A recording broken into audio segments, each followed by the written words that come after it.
Hi there and welcome to Living the Fort Lauderdale Lifestyle. I'm Scott Neubrecht and today we're going to be talking about the insane insurance crisis here in Florida. The big question is, will Florida lawmakers be able to save our insurance market? So listen to this. Since 2017, 11 property and casualty insurance companies that offered homeowners insurance here in Florida have liquidated. And other companies are voluntarily leaving the state because of the volatile insurance market here. Even more companies are choosing to not renew policies, or they're substantially increasing the rates to the point that nobody can afford them. So the state of Florida has lost homeowners insurance coverage of some sort or another from over 30 providers over the last 3 years. So the insurance companies are dropping out of Florida for two main reasons. One is our hurricanes that we have. The last one that we had was Hurricane Ian in the fall of September 22, and it cost billions of dollars. If you don't know what kind of destruction that leads to, take a look at my video, Fort Myers Beach 9 months after Hurricane Ian. I'll put a link up at the top there and you can take a look at that. It's absolutely crazy. The second reason they're dropping out of the state is for the out of control litigation costs that the insurance companies are incurring. And when I say the litigation costs, you may say, what are you talking about? Well, let's get into it. So get this, Florida has only 9% of regular insurance claims in the United States. It's 9% out of the whole United States for regular insurance claims. But 79% of the United States insurance litigation claims are here in Florida. That's almost 80% of the United States insurance lawsuit claims are here in Florida, and many of them are fraudulent. Because of these fraudulent lawsuits, Florida insurance companies have faced 2 consecutive years of losses to the tune of over $1 billion.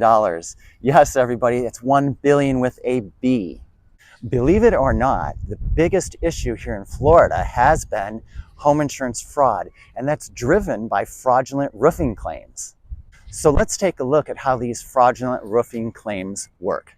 First, let me say there are a lot of honest and reputable roofing companies out there, but I'm speaking now to the fraudulent ones. So these fraudulent companies, what they do is they come in and canvass a neighborhood and offer inspections to unsuspecting homeowners.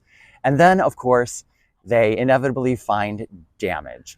And what they do here is they tell the homeowner that they can get them a new roof because they can get the deductible waived.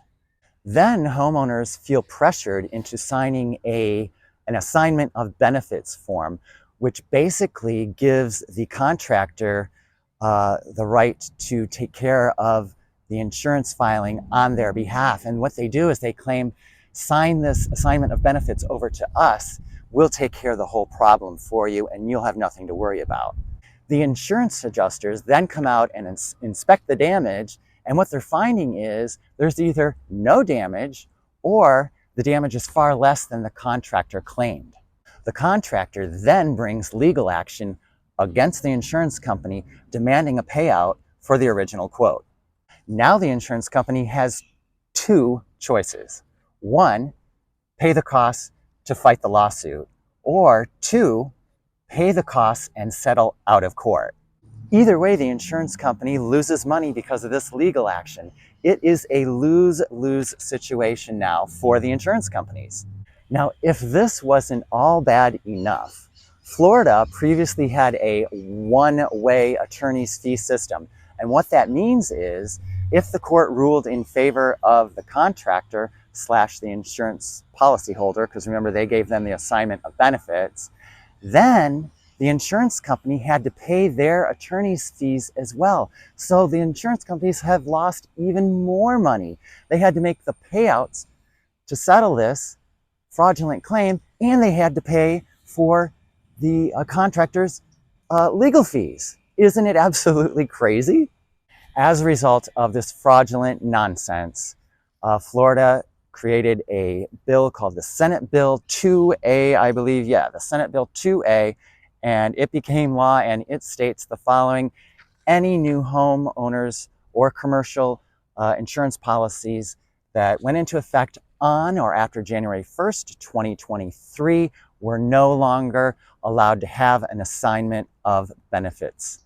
That's great news for the insurance companies because this new Senate law will slow down the fraudulent activity to a large degree for sure. But the question still remains, what about the out of control homeowners insurance costs that we still have here in Florida? How will Florida homeowners survive? Florida home insurance premiums have exploded over the last few years, and Florida has the highest home insurance premiums in the country. Most homeowners in Florida are paying an average of $6,000, an average of $6,000. So there's many that are higher, and of course there are some that are lower. But that is a heck of a lot of money, and they've seen a 42% increase from the previous year. With that being said, there has been one affordable or more affordable home insurance option in Florida, and that is Citizens Casualty here in Florida. I need to point out that Citizens Property is a nonprofit company and it is run by the Florida state government. It is an insurer of last resort and provides coverage for those who can't get coverage through a private company or the coverage is absolutely unaffordable. Private company quotes, remember, have to be at least 20% over Citizens quotes in order for you to qualify. It's basic coverage for an affordable price. The coverage will not provide insurance policies for homes over $700,000, and Citizens is known for a difficult claims process.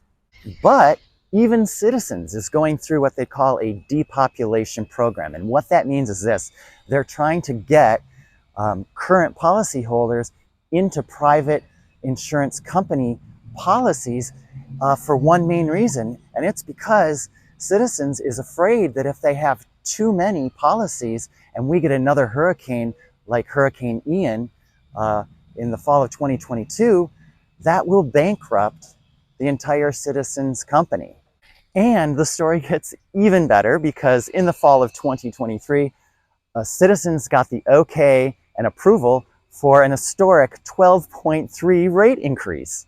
So if you think you're going to come to Florida and buy a cheap home, which doesn't exist anymore, by the way, then you've got to worry about, if you find the home that you like and can afford, how are you going to be able to afford the insurance to cover it? Florida is in crisis in so many ways right now. The property prices are out of control. There's no inventory. There's a low inventory, so it's still hard to find properties. There's not a lot to choose from, and the insurance cost has gotten higher. But I don't want that to discourage you from finding a place here. You just need to know that it's more expensive than ever, but it is still possible and it's still happening every day. I want to reference the Pensacola News Journal. I have an article that's listed below where I got a lot of the information for this video. It's really helpful. I hope that this video was helpful to you. If you found it useful, make sure to give it a thumbs up. Make sure to hit my subscribe button so you always know when I release my latest videos. Take a look at some of my property tours here in South Florida and give them a thumbs up as well. You guys know I love to hear from you, so drop a comment below. And if you need help finding real estate here in the South Florida area, my information is below and at the end of this video.